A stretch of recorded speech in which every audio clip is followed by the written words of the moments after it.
They say kindness is a virtue, but sometimes, I wonder, is it actually a luxury? I don't mean the kind of kindness that costs nothing like a smile to a stranger or holding the door open. I mean the kind that demands something from you: time, resources, safety, security. The kind of kindness that might leave you a little worse off. When you have enough, it's easy to give.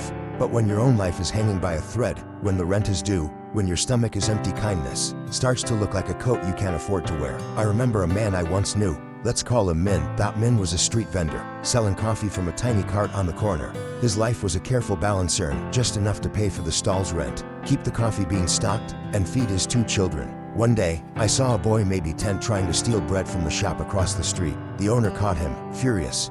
Min, without hesitation, reached into his pocket and paid for the bread.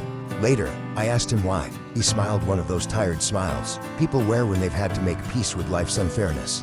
He was hungry, Min said simply, but here's the thing.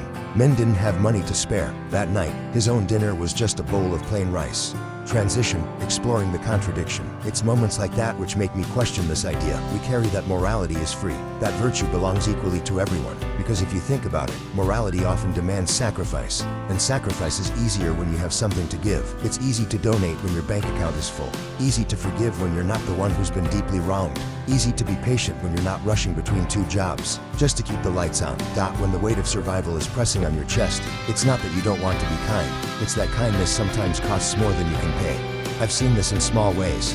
In wealthy neighborhoods, people talk about ethical choices, buying organic, avoiding fast fashion, supporting local artisans, noble intentions, yes, but when you're living paycheck to paycheck, you're not thinking about whether your coffee beans are ethically sourced. You're just trying to buy the cheapest bag. And yet, the wealthy can look at the poor and say, why don't they care more? But caring itself can be expensive.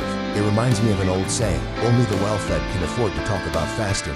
Metaphor, the latter: imagine life as a ladder. Those at the top can look down, see the bigger picture, extend their hands to pull others up. They have the time to pause, to think, to act out of generosity.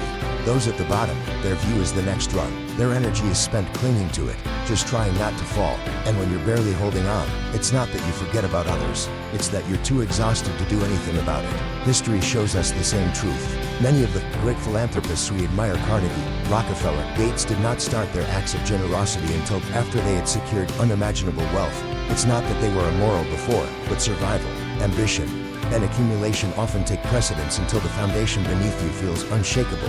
Then, only then, can morality be expressed in its fullest form. Reflection, the double edge. This isn't to say the poor cannot be kind. Min, the coffee seller, proved otherwise. But every act of kindness he gave was a little piece of himself he couldn't get back. For the wealthy, kindness is renewable. For the struggling, it is depleting. And that's the quiet truth no one likes to say out loud. Morality is not evenly distributed, not because people are better or worse, but because some can afford it and others cannot. I think of Anatole France's bitter observation. The law, in its majestic equality, forbids the rich as well as the poor to sleep under bridges, to beg in the streets, and to steal bread. It reminds us that rules and ideals are often blind to reality. We pretend virtue is the same for everyone, but it lives in different soil depending on where you stand. And yet, society often measures morality without context. If a rich man refuses to help, we call him selfish. If a poor man does the same, we call him cold. We rarely stop to ask, what did it cost them to give? I once heard a woman whisper, "He's so generous, he donates thousands to charity." But the man she spoke of earned millions a year. His generosity, proportionally, cost him less than Min's 1 loaf of bread. But Min will never be celebrated for his sacrifice. His kindness disappears in the noise of everyday survival.